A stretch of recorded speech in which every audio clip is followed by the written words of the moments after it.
Swastiastu, Namo Buddhaya, salam kebajikan. Sebelum saya memulai refleksi akhir tahun, karena sebenarnya kaleidoskop yang baru saja ditayangkan ini sebenarnya sudah mewakili.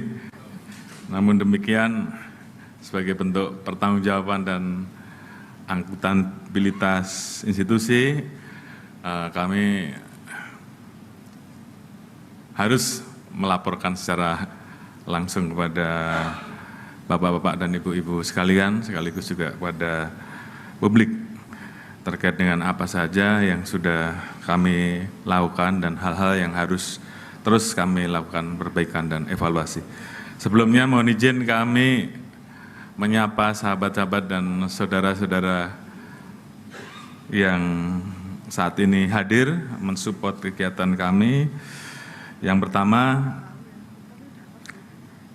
sahabat dan mitra kami, Ketua Komisi 3 DPR RI, Bapak Habibur Rahman, beserta pimpinan Komisi 3 DPR RI, Bapak Rano Afat, kemudian Bapak Ketua Mahkamah Kehormatan Dewan, sekaligus juga pimpinan Komisi 3 DPR RI, Bapak Nasaruddin Dekham, Bapak Ketua Bawaslu RI, Bapak Rahmat Bagja, kemudian Ketua Dewan Pers, Dr. Nini Rahayu, beserta seluruh pimpinan komisioner Dewan Pers, kemudian yang mewakili Ketua Komnas Perempuan dan Anak, Ibu Mariana Amiruddin, yang mewakili Ketua KPU, Bapak Idham Holid, terima kasih.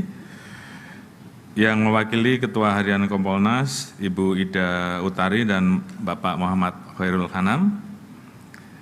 Yang mewakili Ketua KPAI, Ibu Dian Sasmita, Bapak Wakapolri, Komjen Pol Dr. Ahmad Doviri, beserta seluruh pejabat Mabes Polri. Yang saya hormati seluruh penasihat ahli Kapolri yang saat ini hadir, Bapak Profesor Hermawan Sulistyo atau Mas Kiki. Alhamdulillah, kalau beliau hadir, kita semua aman, Pak.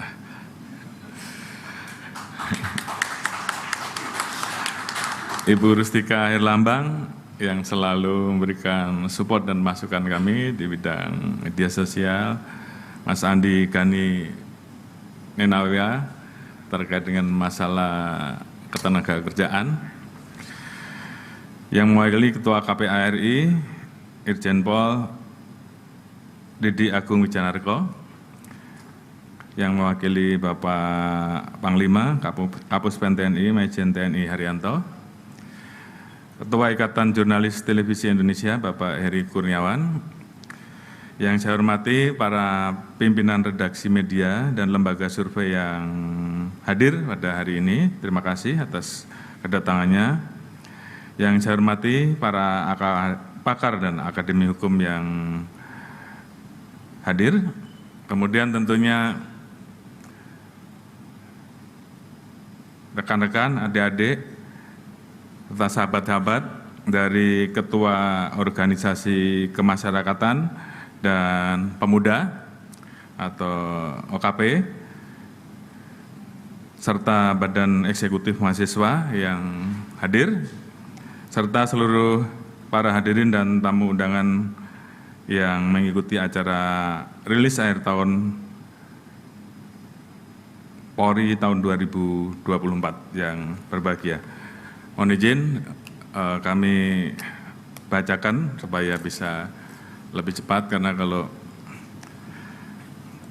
kita jabarkan dalam bentuk slide bisa 3 jam kayaknya. Jadi kami izin hari ini saya membaca. Salam presisi. Tentunya yang pertama-tama kita panjatkan puji syukur kehadirat Tuhan Yang Maha Esa, karena atas limpahan rahmat dan karunia-Nya pada hari ini kita masih diberikan kesehatan serta kekuatan untuk hadir pada acara press release akhir tahun 2024. Kegiatan ini adalah momentum bagi Polri untuk melaporkan capaian kinerja sepanjang tahun 2024 sebagai wujud akuntabilitas serta transparansi kepada masyarakat sebagaimana transformasi menuju Polri yang presisi. Tentunya sebelum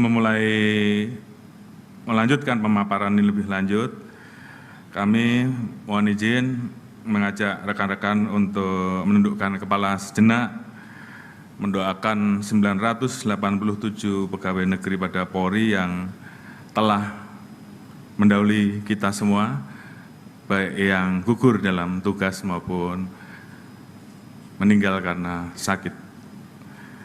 Tentunya semoga Tuhan Yang Maha Esa senantiasa memberikan balasan pengabdian atas pengabdian, pengorbanan, dan perjuangan yang telah diberikan, serta semoga seluruh keluarga yang ditinggalkan diberikan kesabaran dan kekuatan.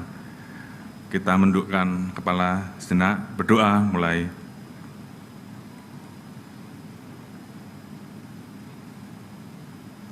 Doa selesai. Terima kasih. Selanjutnya atas nama pimpinan Polri, saya mengucapkan terima kasih dan penghargaan setinggi-tingginya kepada seluruh personel Polri yang telah berjuang melaksanakan tugas pengabdian sebagai bayangkara negara.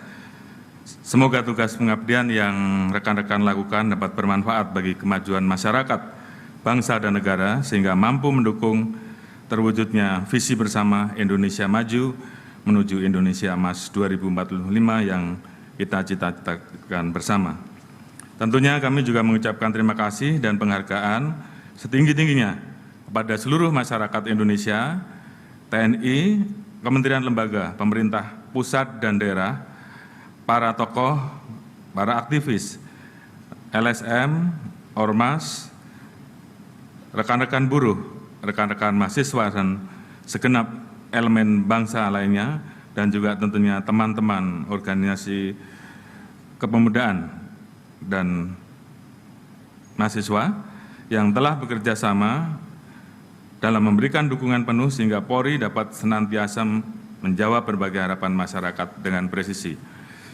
Seperti kita ketahui bersama, sejak sampai saat ini dunia masih dihadapkan dengan tantangan gejolak ekonomi global karena krisis pangan, energi, sebagai dampak perang Rusia-Ukraine yang terjadi dari awal tahun 2022, konflik Israel-Palestina, Iran, serta konflik Suriah juga turut mengancam stabilitas kawasan serta meningkatkan risiko penyebaran radikalisme berbasis agama. Di sisi lain, persaingan dagang Amerika Serikat dan China juga menjadi tantangan tersendiri, di mana penerapan kebijakan tarif impor berdampak terhadap perekonomian negara lain, termasuk Indonesia. Selanjutnya, fenomena lain yang menonjol adalah super election year, dengan lebih dari 60 negara yang menggelar pemilu pada tahun 2024, sehingga setiap presiden terpilih akan memiliki kebijakan baru yang dapat berdampak terhadap hubungan internasional dan ekonomi global. Strategi friendshoring juga semakin diperkuat oleh negara-negara untuk mengurangi ketergantungan pada rantai pasok global. Pada saat yang sama, perubahan iklim terus menjadi tantangan besar dengan proyeksi FAO bahwa dunia akan mengalami krisis pangan pada 2050. Berbagai perkembangan lingkungan strategis tersebut tentunya berdampak pada situasi perekonomian global. Bahkan World Bank memproyeksikan pertumbuhan ekonomi global tahun 2024 hanya sebesar 2,6%, sedangkan tingkat inflasi menurut IMF berada di angka 5,8%. Selanjutnya, terdapat 47 negara berkembang yang diprediksi akan mencapai ambang batas kebangkrutan utang luar negeri, dan 282 juta orang di 59 negara mengalami kerawanan pangan akut. Berbagai fenomena tersebut menggambarkan bahwa situasi perekonomian dunia dalam kondisi tidak baik-baik saja. Seluruh negara di dunia berlomba-lomba melakukan langkah cepat dan adaptif guna menjaga stabilitas perekonomian negara di tengah tekanan gejolak ekonomi global.